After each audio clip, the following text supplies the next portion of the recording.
All right, so just went and took pictures of the key and posted that. So that should be uploaded, updated for you guys, as well as, what do you call it? I posted part 1 of this video, or at least it's uploading right now. Now, one other thing, this all is very energy intensive, and I only have about 21% left on my battery. And so, not only am I hungry, but also I'm going to run out of battery. So logistically, everything's dying right now. It's 6:30. We're trying our best, right? But might need to go through this quick. Actually, in fact, I will have to go through this quick. So we'll try again as much as possible to go through some hints, tricks, tips. Again, if you're like, I really don't understand what's going on, you really need to watch the other videos that went in depth in those unit celebration learning study guides. Okay, so watch those if you're like, I don't understand where you got that number from, right? It's just that, we don't want to make these videos 3 hours either. Also for those who actually understand what's going on and don't need that much review. So anyways, let's try to go through this. Unit 7, chemical reactions, stoichiometry, writing chemical reactions.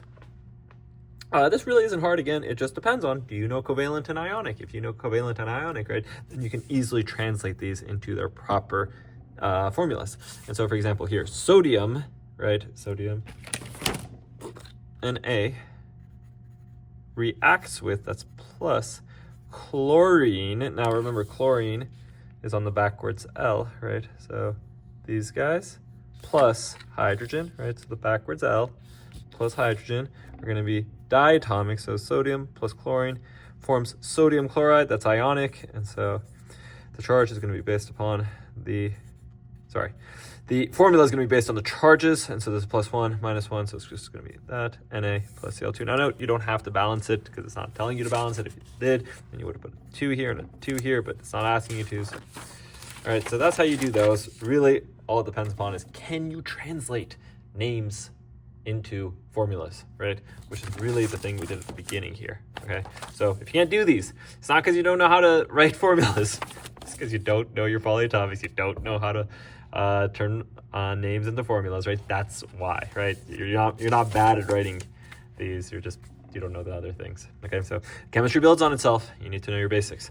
So, all right, let's do a couple more. Aluminum reacts with copper chloride, right? Copper 2 chloride, so that's going to be Cu plus 2. Cl is -1, so you're going to have CuCl2. Let's clean that up. All right, so CuCl2. That really should be right next to each other. Cool. To produce aluminum, which is +3, chlorine, which is -1, so therefore it's going to be AlCl3. Again, clean that up. Cool. Plus copper. Cool. Okay, so that's how you do this. All right, balancing chemical reactions. Remember, my thing is you always have to put a line through the middle and then say, okay, we have copper, hydrogen, and oxygen. So on the left side, we have 5, 12, 2. Here we have 1, 2, actually 2 plus 1 is 3, and 2 hydrogens. Do always what you have to do, right? Basically, so for example here, we only have 1 carbon. What's the only way we can make sure we have 5 carbons is if we put a 5 in front of here. Now, is that going to change my oxygens too? Yes, but you had to do it, right? Do what you have to do. Remember, that's my big trick for balancing. So 5 times 2 is 10 plus 1 is 11. So that's 11. And then the other thing we have to do is we have to put a 6 here, right? We have to in order to get 12 hydrogens.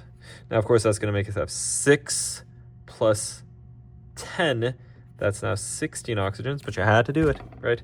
And so now we have 5 carbons, 12 hydrogens, 16 oxygens, and then all we have to do is put an 8 here, actually. And so 1, 8, 5, 6. Remember, the other thing, I guess, is the only thing you can change is the numbers in front, right?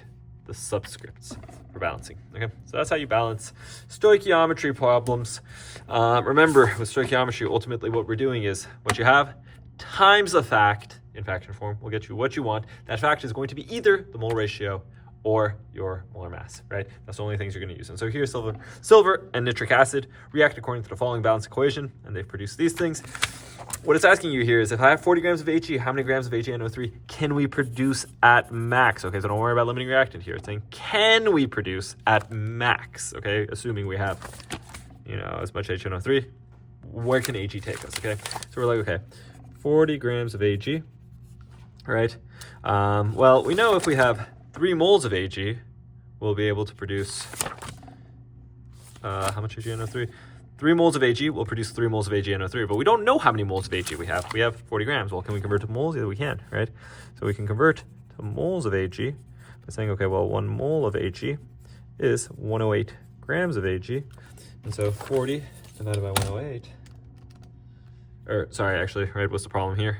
I need to flip these because otherwise my units aren't going to cancel. It's a nice little mistake I made there, right? Because it reminds you guys, it's like, okay, remember, your units have to cancel. Right, so now I have grams, 1 mole of Ag. All right, so 40 divided by 108 is going to be 0.37 moles of Ag. Right, now I have moles. Remember, 3 moles of Ag will react with, or will create 3 moles of HNO3, or sorry, it's AgNO3, right? And so moles of Ag, 0.37 times 3 divided by 3, that's really just times 1, right? Because 3 divided by 3 is 1. So that's just going to be, I mean, we don't even have to put it on our calculator, right? 0.37 moles of AgNO3. Cool, so that's how many moles we have, but how do we convert that to grams of AgNO3, right? Because that's saying grams, well, all you got to do is multiply by the molar mass. The molar mass of AgNO3 is going to be N plus O, well, 16 times 3 plus 14 plus 108 is going to be 170. Okay, so multiply by 170. Again, if you're like, wait, how do you convert from moles to grams again? You don't not understand Stoic. You don't understand molar mass conversions. So that's going to be 62.9 grams of AgNO3. Cool. Okay, so that's how you do that one. Now, yeah, again, so, right, 2 of these steps were just molar mass conversions. The only new thing is this whole mole ratio idea, which again is very simple. Basically what we're saying is you take 3 moles of Ag and 4 moles of HNO3 and you make 3 moles of AgNO3. If we only have 0.37, we're only going to make 0.37, right? Actually, that makes a lot of intuitive sense. And so here, okay, again, we have 40 grams of HNO3. We don't care about grams of HNO3, we care about the moles of HNO3. The molar mass of HNO3 should be, what was that? I think 61? What was it? 16, oh no. 16 times 3 plus 14 plus 63. 63 grams of HNO3 plus, for every 1 mole of HNO3. So 40 divided by 63, 40 divided by 63 equal to 0.63 moles of HNO3. And so therefore, well, okay, if I have 4 moles of HNO3, how many moles of AgNO3? It's 3 moles. Right, so for every 4, we make 3. So for every 0.63, we're going to make 0.63 times 3 divided by 4 is going to be 0.4725 moles of AgNO3. Now I'm putting way too many sig figs here, so let's put just 0.47. Cool, okay.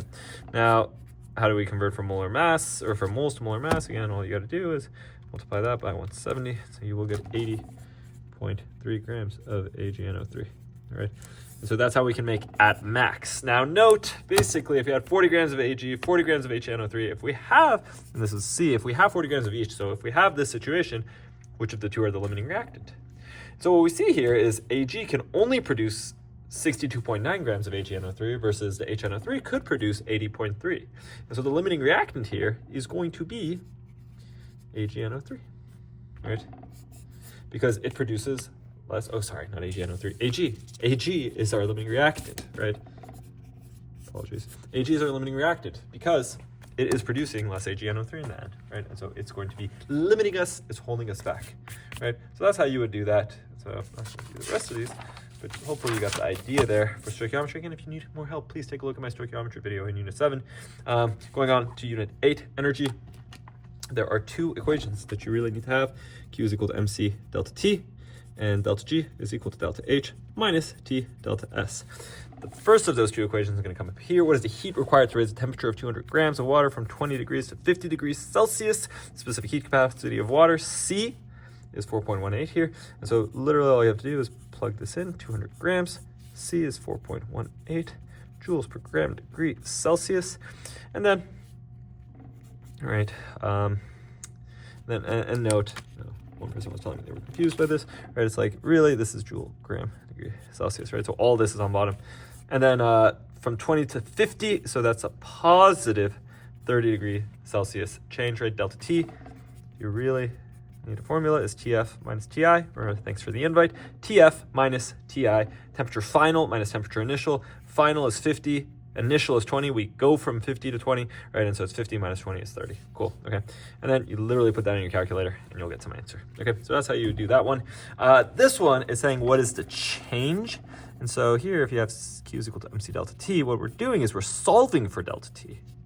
So we're going to divide by m and c on both sides. And so your formula here is going to be Q divided by mc is equal to delta T.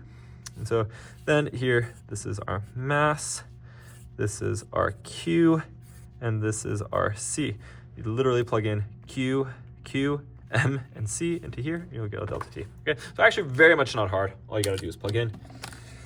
What is the sign of delta H? Remember, I know some people said that this wasn't helpful, but they forgot the meaning of the signs. And so the mnemonics can help you, right? If you want to just rely on straight memory, but how's that working out for you if you're still asking me about it, right?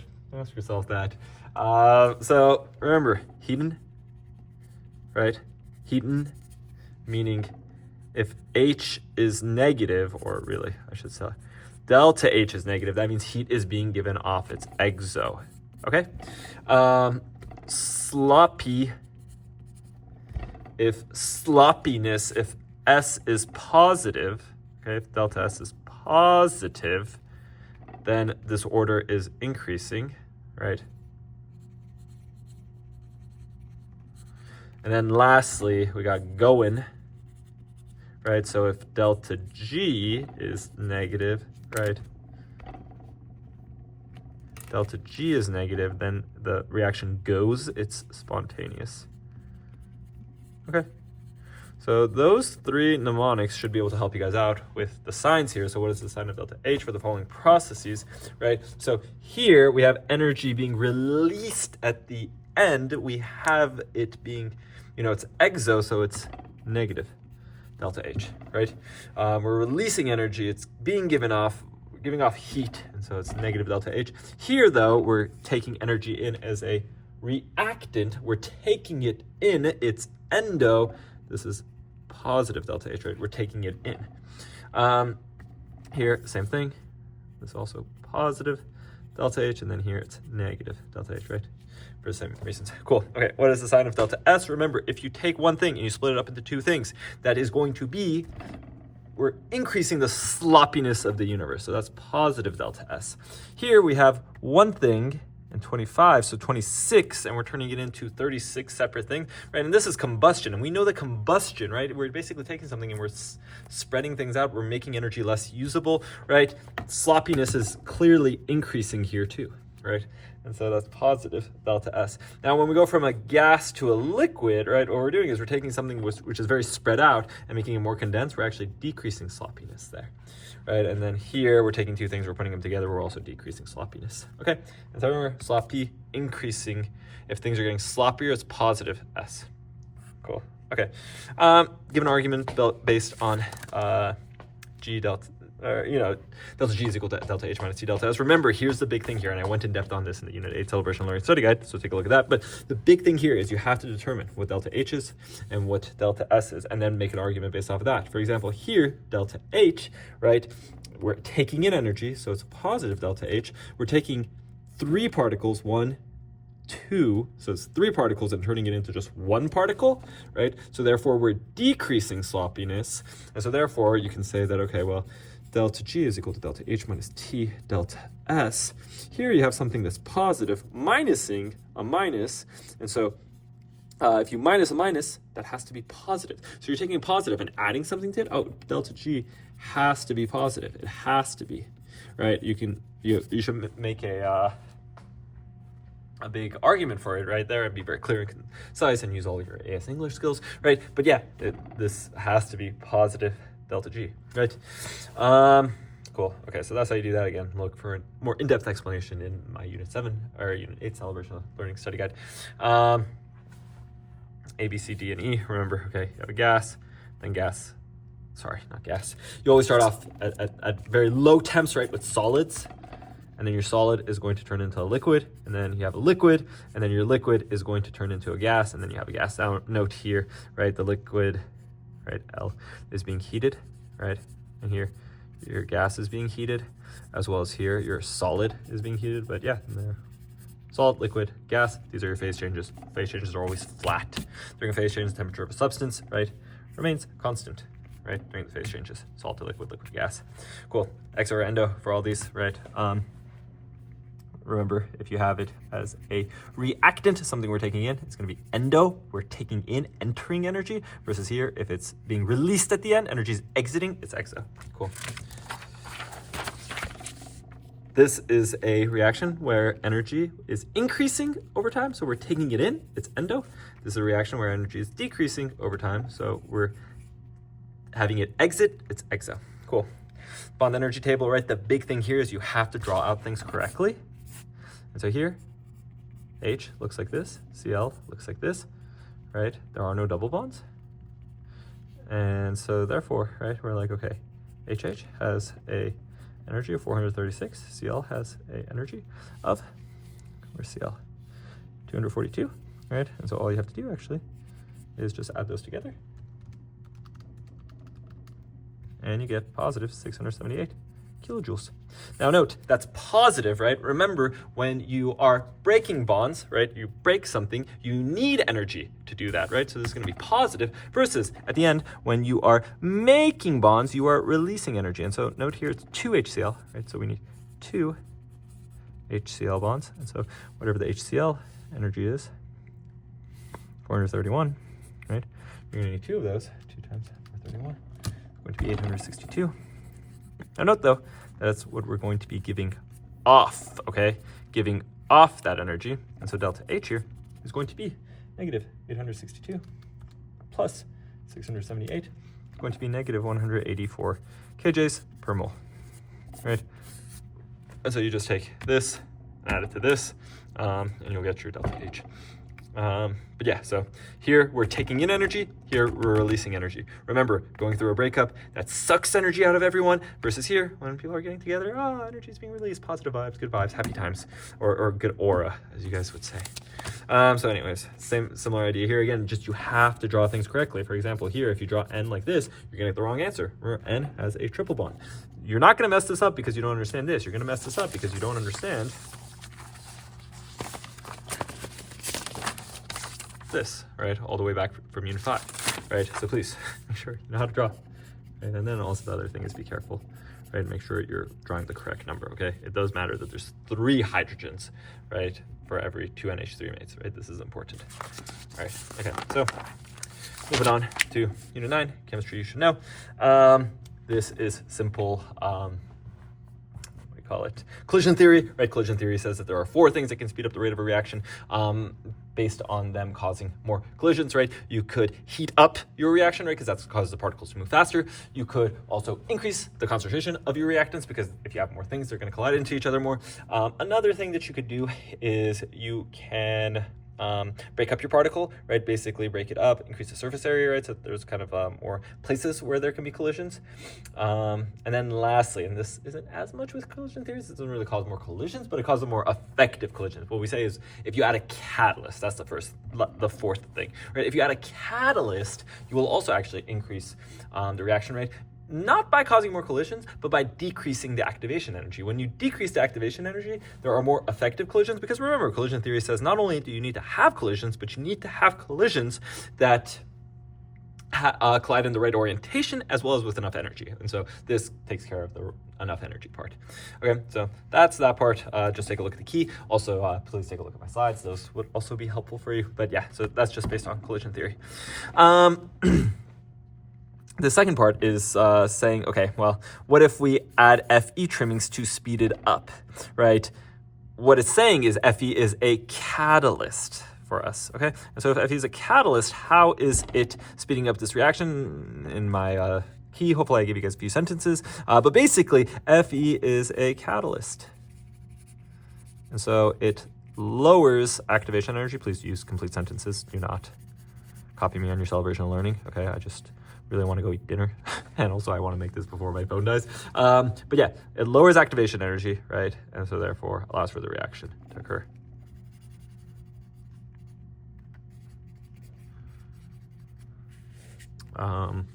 Right, because more collisions basically have sufficient energy.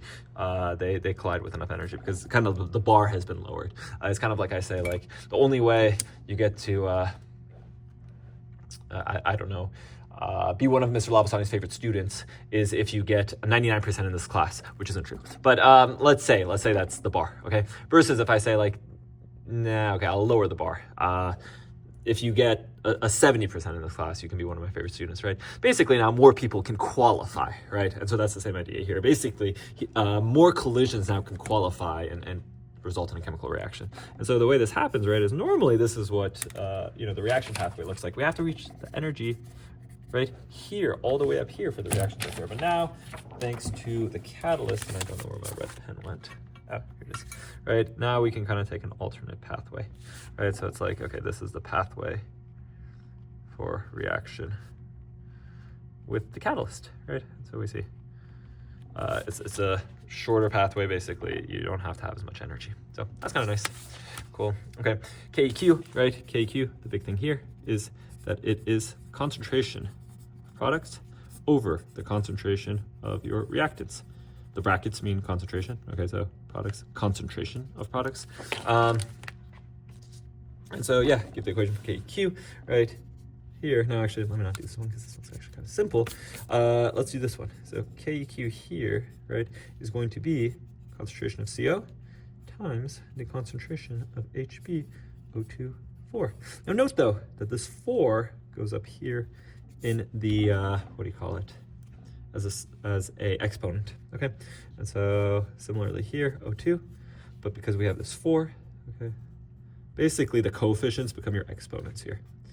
And so then HbCO4. Very nice. Okay, and so that's how you do KEQ. And so let's do an example here. KEQ for this equation is going to be O2 squared CH2CO over CO2 squared times H2O. Okay, so that's how we set it up. Now what this is saying is KEQ is equal to 11.5. And so if KEQ is equal to 11.5, what it's saying is, okay, can we determine the concentration of CH2CO? And yeah, we can, right? All we have to do is plug in for the rest of these, and then we could solve for CH2CO. And so, here, let me solve for CH2CO, and then we'll plug in all the values, right? Basically, KEQ, if we take these and we move it up here, right? KEQ times CO2 squared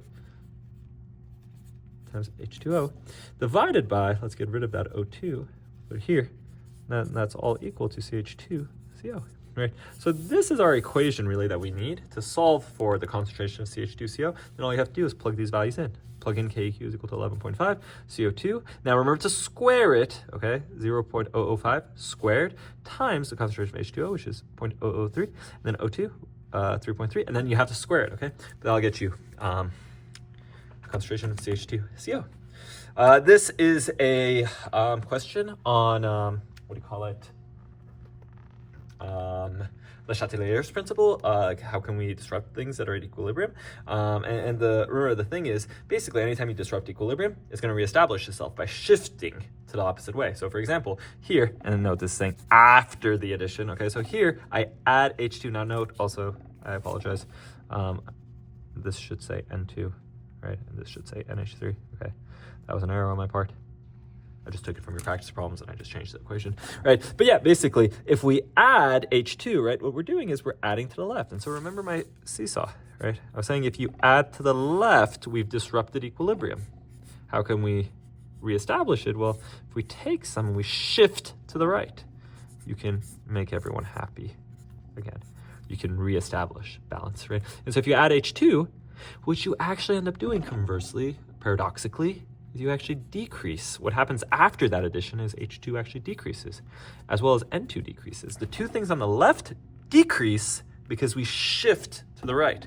We go to the right. We take things and we give it to the right. And so the amount of NH3 actually increases. Paradoxically, if you add NH3, you're actually going to decrease NH3 because you're going to have the opposite, where you have too much here, so you got to shift to the left. And so you got to increase the reactants, the things on the left, right? So that's the idea here. Last thing is temperature, okay? Note here we have an exothermic reaction. So this is a situation where energy is basically a product, right? So we could have thought about this as 3H2 plus N2 is in equilibrium with 2NH3 plus E, okay? And so basically if temperature is increased, it's basically like we're adding things here. And so if we add to the right, we gotta shift to the left. And so we're gonna add, we're gonna increase here. We're actually gonna decrease the amount of NH3 as a result. Conversely, if temperature is decreased, that's as if we're taking away energy. We're taking away from the right, so we have to shift right. So increase that and decrease the left to reestablish balance.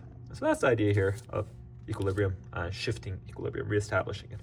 Bronsted-Lowry acid and base, the idea here is the Bronsted-Lowry acid is the one that is giving up a proton or an H+, and the base is always the one that's accepting the H+. And so here, NH4 becomes NH3. It's clearly losing the H, and so it's the acid. CN here is clearly in the forward direction, gaining the H, so it is the base, but the converse is true. Basically, when CN then becomes HCN, if we think about the reverse reaction where HCN becomes CN, okay, because remember this equilibrium, we can go backwards.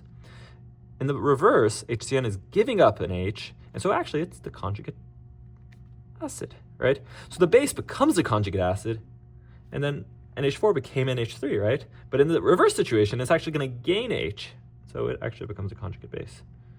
And so note, acid and base. On the reverse, those become the conjugate base and the conjugate acid. Cool.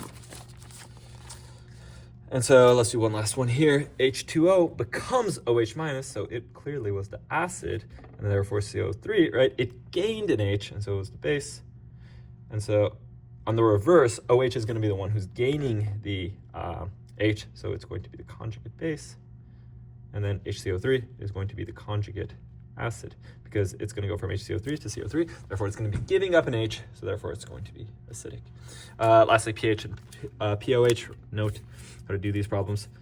pH is equal to negative log of the concentration of H+. POH is equal to negative log of the concentration of OH minus. pH plus POH is equal to 14. Please jot these down on your note cards, on your half sheets, right? And so all you have to do really, again, this is just simple plugging in.